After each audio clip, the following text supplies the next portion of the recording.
Have you ever thought about how sometimes the biggest shifts in life don't actually take that long? Like, really not long at all. It's true. People often imagine these huge, dramatic turning points. Exactly. But we're diving into something, well, almost the opposite today, this idea of a 10-minute window, hmm how just a tiny slice of time can, completely change your direction. It's a really fascinating concept. And we've got a story, a very relatable one, I think, that shows this perfectly. Yeah? Yeah. So our plan for this deep dive is really to unpack that. Mm. Look at how one decision made in maybe 10 minutes can spark this huge turnaround. We want to get into the why, why it works. Okay, so let's get into it. Who are we talking about? We're talking about Aarav. Aarav. Yeah. He's 21, final year engineering student, and he was just tired. Tired of everything. That feeling.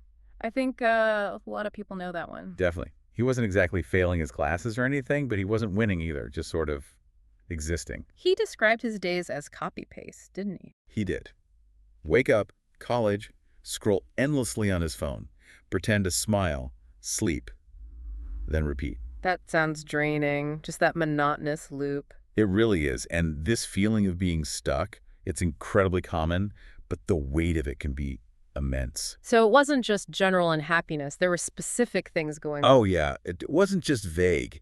He'd had a string of pretty tough rejections. Internships didn't pan out. Okay. Campus placement interviews went nowhere. A relationship ended recently, too. Wow, so it was a pileup. Exactly. And each one just chips away at your confidence, Huh. His was basically non-existent at this point. It builds up this sense of hopelessness. Yeah. Psychologically, it's like you start to believe nothing you do matters. Which can lead you to some really dark places. It absolutely can, and for Aarav, it did. Tell us about that. Where did this feeling take him? Well, one evening after another day that felt like, just nothing, Yeah. he went up to his hostel terrace, 7 stories up, and he sat right on the edge, Oh, wow. Okay. just looking down. And the thing is, he said he didn't really want to jump, but he couldn't stand the thought of going back down and living that same stuck life either. That's such a terrifying conflict. Stuck between two impossibilities almost. Precisely. A really critical, dangerous moment. And right then, Something happened. something happened. His phone buzzed in his pocket. A call. Or... No, just a single notification. A message. It was from an old school friend, totally out of the blue. Really? What did it say? Super simple. Just, hey, bro, saw your Insta story, just checking in. Okay, Wow. That's it. that was it. Sometimes these small, unsolicited check-ins, they can land at just the perfect or maybe the most critical time. It's like a small interruption to that downward spiral. A pattern interrupt. Exactly. A tiny anchor when you're adrift. So this is where the 10 minutes come in? This is exactly it. He didn't reply. He just sat there, staring at that message on his screen. For 10 hours? 10 minutes in complete silence. Yeah. Just deciding, thinking, feeling. And crucially, he didn't jump. He didn't jump. Huh. And he didn't reply immediately either. He just paused. That pause feels so important. It's everything. That's the window opening up. Yeah. It's not about suddenly fixing everything. It's about creating a moment to breathe, to let the rational part of your brain catch up a bit with the overwhelming emotions. A moment of non-reaction. Yes, instead of reacting impulsively, he just allowed that space. And sometimes, honestly, the most powerful thing you can do when you feel like giving up is to just not, just for 10 more minutes. So what happened after those 10 minutes? What did he do? He climbed down, went back to his room, Okay. and then he did something he hadn't done in months. He started writing. Writing, like journaling. Yeah, just pouring it all out. The anger, the frustration, the fear, but also maybe a tiny bit of hope, And then he did something pretty brave, considering how isolated he felt. He posted it anonymously on Reddit. What did he title it? The title was really striking. What if I gave myself 6 more months before I gave up? Wow. That's vulnerable. How did people react? The reaction was immediate and huge. Within 2 hours, he had over 400 comments. 400. Seriously. Seriously. And it wasn't just noise.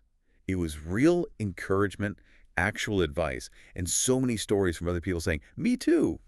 I feel like that too. Oh, that must have been incredible for him. It was the big aha moment. He suddenly realized he wasn't alone in feeling that way. And that connection, that shared experience, it's fundamentally human, isn't it? It can literally change your brain chemistry, shift you from despair towards possibility. It makes that isolation feel less Absolutely. Precisely. It breaks the echo chamber of your own negative thoughts. So that post was the real catalyst then, after the pause. It seems like it. The pause created the space, the writing processed the emotion, and the post created connection and maybe a path forward. What happened next? Did things change overnight? Not overnight, no. But the momentum started. Small steps. First, the next morning, he replied to that friend. The one who messaged him? Yeah. He just said something like, not okay, Yeah. but thanks.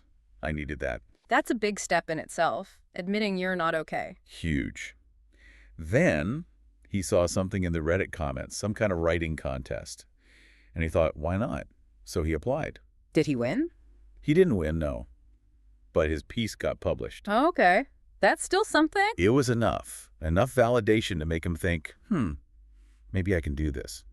So he started a blog, just writing his thoughts. And that led somewhere. It did, yeah. Someone from a startup saw his blog, liked his writing, and offered him some freelance content work. Wow, okay. Things started connecting. Little by little. That freelance gig eventually turned into a remote job offer. So within 6 months. Within those 6 months, he'd set for himself in that Reddit post title. Right. He'd moved out of the hostel, he was earning money, doing something he actually found meaningful writing. Yeah. And get this, he was even starting to mentor other young people who felt lost like he had. That's incredible. From the edge of the terrace to mentoring others in 6 months. It really shows how that one 10-minute decision, the decision to pause, to not give up right then, and then take one small action, writing, how it rippled outwards. It wasn't one giant leap, but a series of small connected steps. Exactly. Starting with that crucial pause, it built momentum. So bringing this back to, everyone listening, how can we use this idea, this 10-minute window? Well, the core message is pretty straightforward, isn't it? Yeah. So you don't need all the answers right now. Right. You don't need to solve your whole life tonight.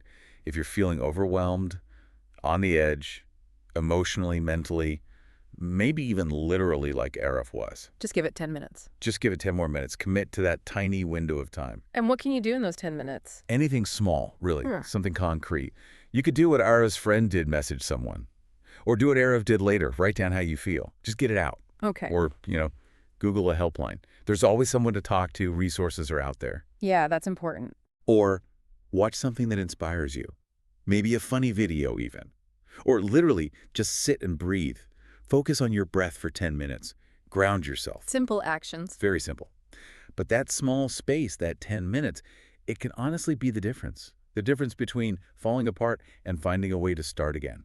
A breakdown or a breakthrough. Making it really practical for anyone listening. That's the goal. It's an accessible tool for a crisis moment. So wrapping up then, Aarav's story is powerful, but it's not necessarily unique, is it? Not at all. Hmm. Variations of this happen all the time. It could be your story. Maybe it's just waiting for that pause, that small shift in direction. Mm-hmm. Sometimes maybe all it takes is just deciding not to give up before those 10 minutes are over. Definitely. And maybe a final thought to leave people with as you go about your week. Yeah. Just consider, where might your 10-minute window be? What might happen if you recognized it and actually seized it? How could that small pause change things for you, maybe in ways you can't even predict right now? That's a great question to reflect on. And hey, if you are struggling and need someone to talk to, please do check out the show notes. We've listed some free helplines and mental health support resources there. Please do. And of course, follow us for more stories like Aarav's real stories that might just change your day or maybe even your life.